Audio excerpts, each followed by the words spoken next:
In honor of Black History Month, we bring you a special episode combining some of our favorite interviews of people who are passionate about educating, preserving the knowledge, and keeping their Black history alive. We'll share history about the Gullah Geechee, how Mitchellville played a pinnacle part in American history, learn how songs were an important way to communicate, and the tradition of basket weaving, harvesting the local sweetgrass. In their own way, these storytellers keep the history alive and significant to the culture in the Lowcountry of the Carolinas.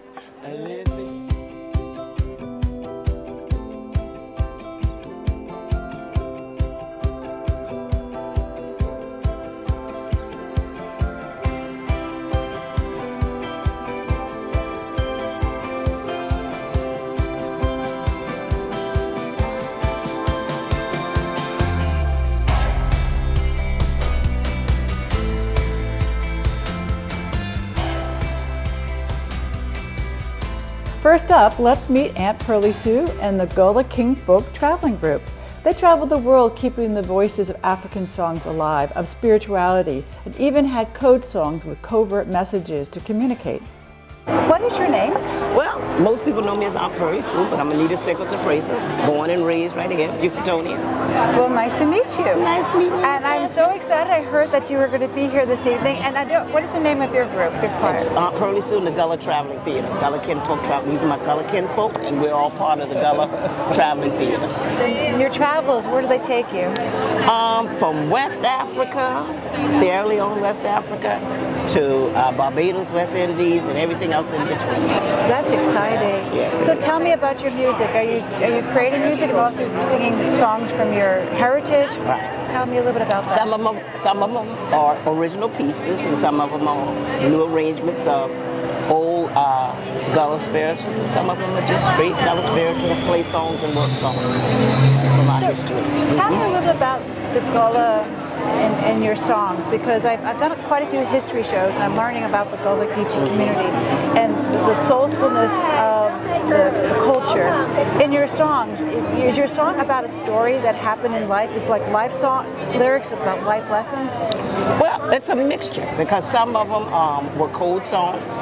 Code songs? Code songs that the Africans sang on the plantation. The masters didn't understand the covert message, but those of us that knew was part of the Gullah community knew what was being said, and maybe somebody was coming through and we could swing low sweet chariot. That could mean Harriet Tubman is coming through, and we can escape on down the Brown Railroad to freedom. Nice to meet you, everybody, and thank you for joining me tonight. Thank you. Thank you. God bless.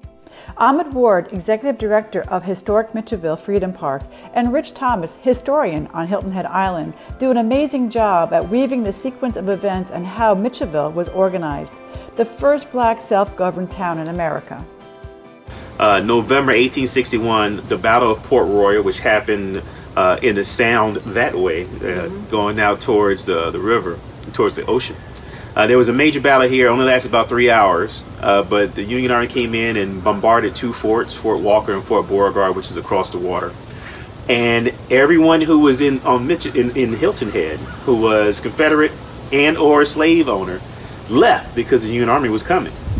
And so at that point, every enslaved person who was at a plantation, excuse me, on the island was de facto freed, but just not considered free for real. They were considered contraband of war. And so the Union Army makes Hilton Head the Department of the South. So you have 30 to 40,000 Union troops that are coming to set up here. And so when people found out that Hilton Head was free, enslaved people from all around the region were coming here because they knew they'd be safe here. So then you had this influx of people looking for opportunity, trying to talk to the Union Army about how they can better themselves. They had skills, they wanted to work, they wanted to raise their families. There was no template, there was no primer that you take how to figure out what to do when you're quote unquote freed. Right. The night of the invasion itself, slaves who had escaped from the plantations bordering the Port Royal Sound started to arrive on Hilton Head looking for protection from their former oppressors and or from the Confederate patrols that were going around the areas where they had escaped. And over the months that follow, hundreds and thousands will arrive here on the island. And there are some estimates that say by February or March of 1862, there were as many as 8,500 former slaves that had come to Hilton Head for protection. Well, the Union didn't have the supplies to deal with that. They didn't have enough food. They didn't have tents for housing. They didn't have any of that. And so measures had to be taken fairly quickly because a humanitarian crisis develops. And they finally had prefabricated barracks buildings sent down from the north that were then assembled on the grounds near the fort. And they would put into those 300 to 400 foot long barracks buildings, they would put 100 families, former slave families. Their sanitary facilities were just slit trench latrines out back, and so the living conditions weren't ideal by a long shot, and they were pretty miserable. And it started causing a lot of tension between the former slaves and the soldiers whom they lived very near to. Well, it got worse over time. A couple of commanders of the Department of the South were replaced, and finally, in September of 1862, a man named Ormsby McKnight Mitchell comes to Hilton Head as the third commanding general of the Department of the South, the Union Department of the South. Up until that time, there had been a lot of trouble with the slaves in the areas of the fort and in the encampments around the Port Royal Sound. So something had to be done. What Mitchell discovered when he arrived was that although they were being housed in these barracks, they were also being charged $12 a month for rent, which just so happened to equate to what their pay was by the federal government working for the Army here at Port Royal. So Mitchell said that has to come to a stop. They're basically working for free. And so Ormsby Mitchell, who was a general in the Army, was assigned here in 1862, saw the layout of the land, saw the conditions for the black people that were here, and made a determination. Like, you know, if we're fighting for this ideal to free these people, let's do this here. Let's give them an opportunity to be citizens here. Let's try it out here, because the Port Royal experiment was something that hadn't necessarily started yet, but it was on its way. And so he gave, you know, a couple hundred acres to this contraband community and said, hey, this is your land. And so this was an opportunity for them to be citizens, to make their own way, to chart their own course, to build their own structure of law. They had a mayor, they had a council, they had a form of government, they had 4 churches, there was like 4 stores, 3 schools. Each family got a quarter acre of a lot to build on. So that was theirs. And so Mitchell had basically set forth this first opportunity for citizenship for Africans in America on this site. And then goes around the Port Royal Sound area to all the Union camps, talking to the commanders and the soldiers in those camps, trying to get a feel for the pulse of what's going on.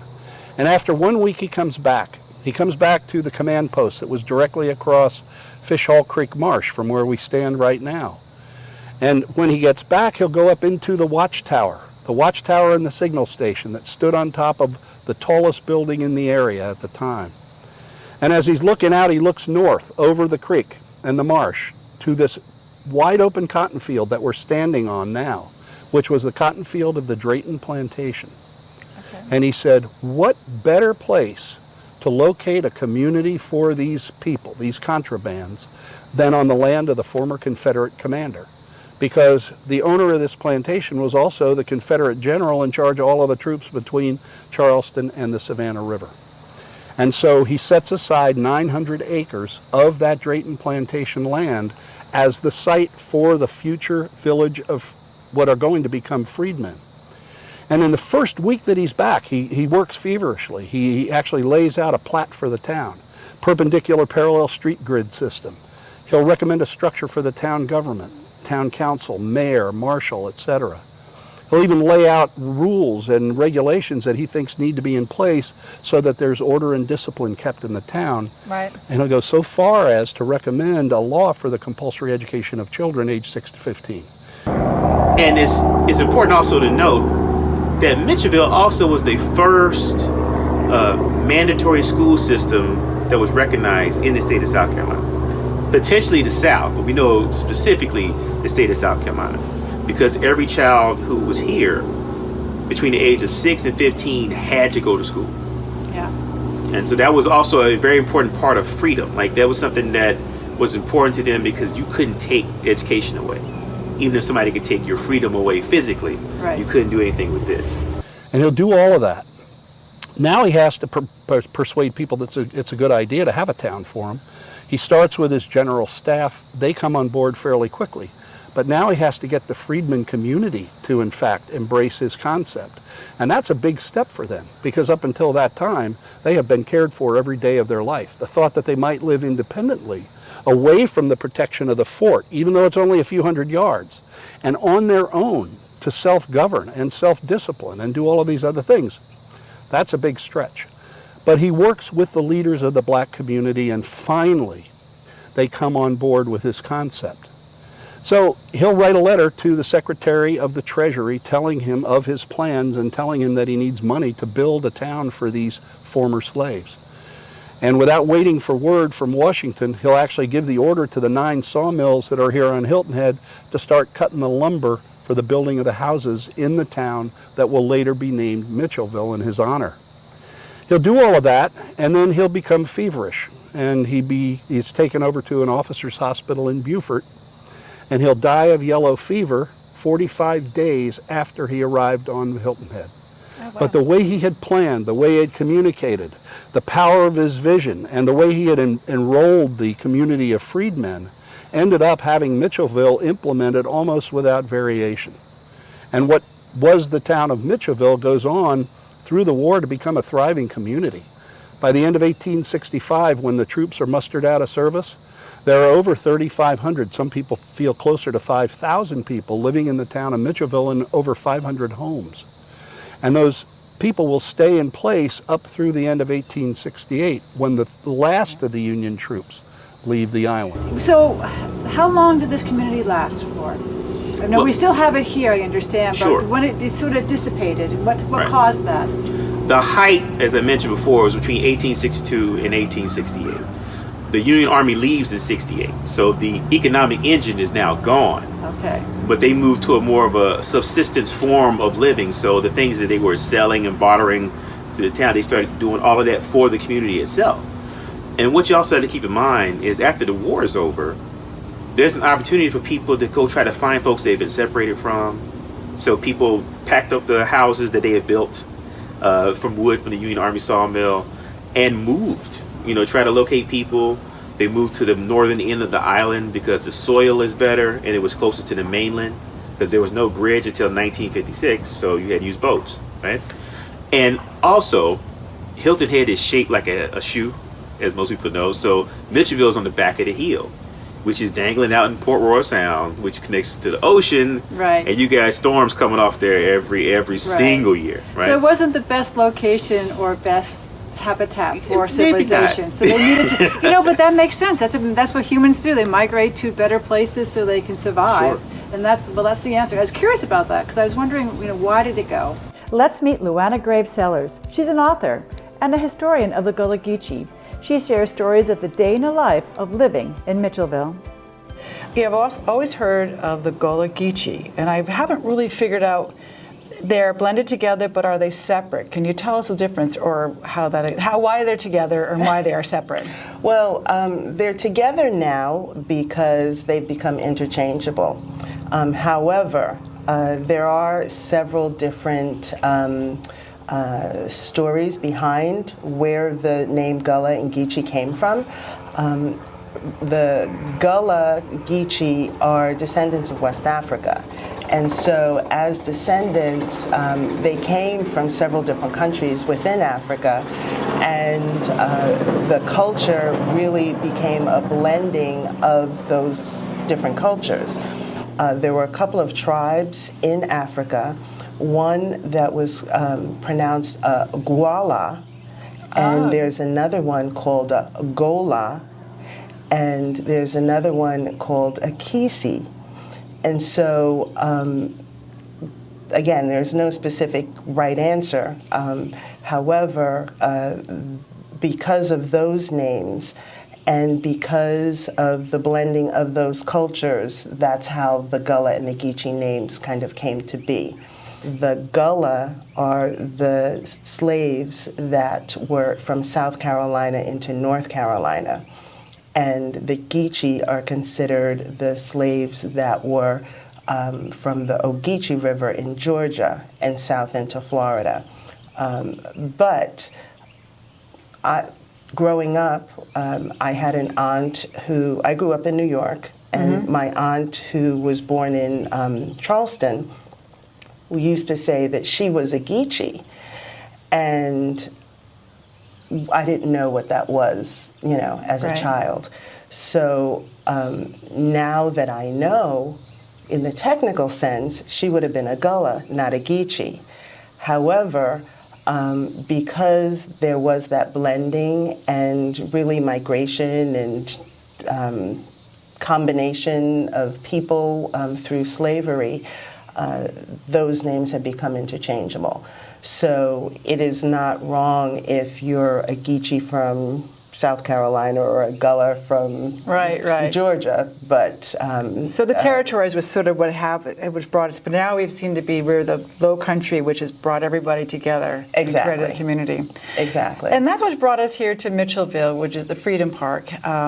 We've talked about this a few times in our show with the history, but what I love having Luana here is that you're going to give us another perspective. Yes. So Luana and I are going to walk Mitchellville, and we're going to explore some of the buildings that they have, such as here.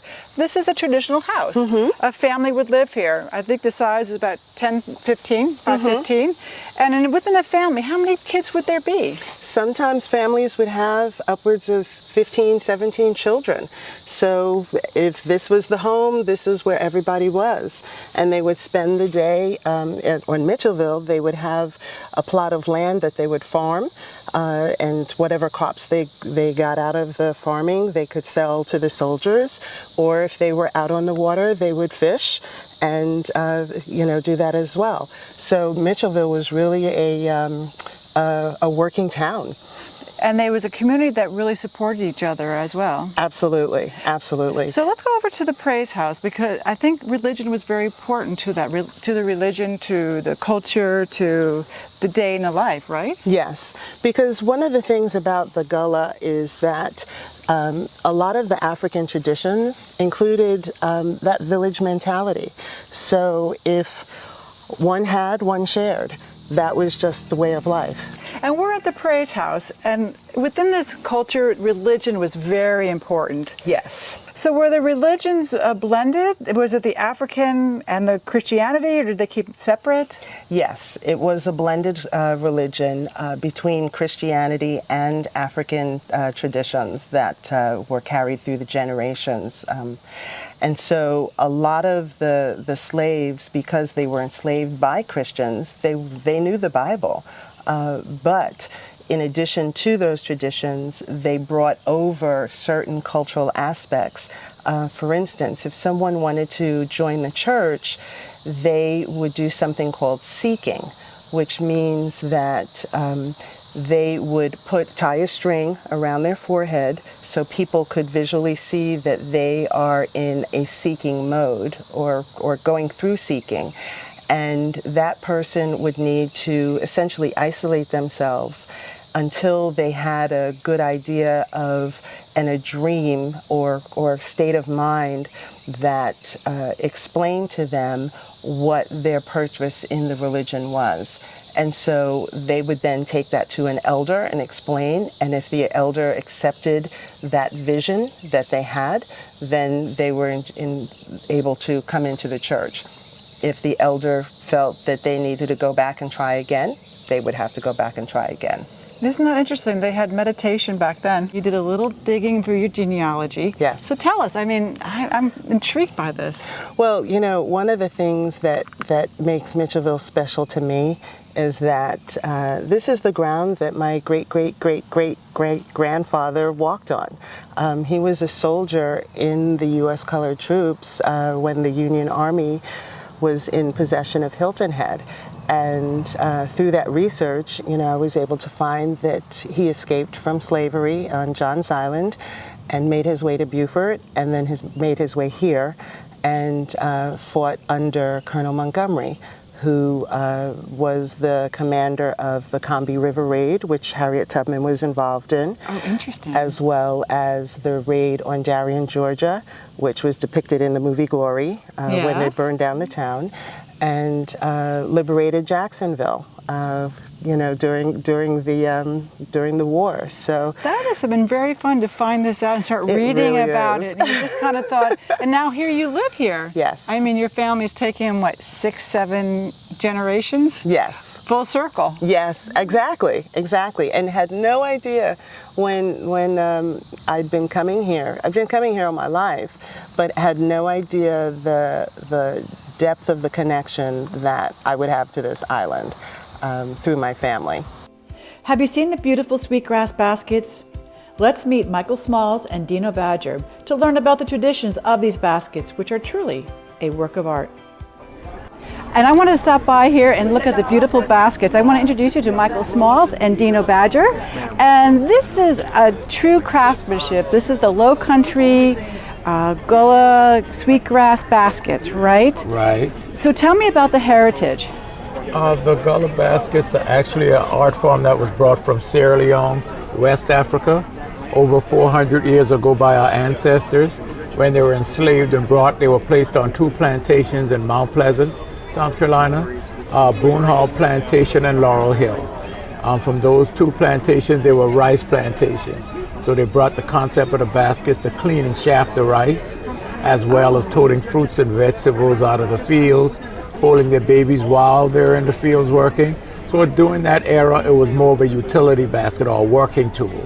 And as our generations came down, we got more decorative, the way you see the sidings and the circles, but everything is still functional.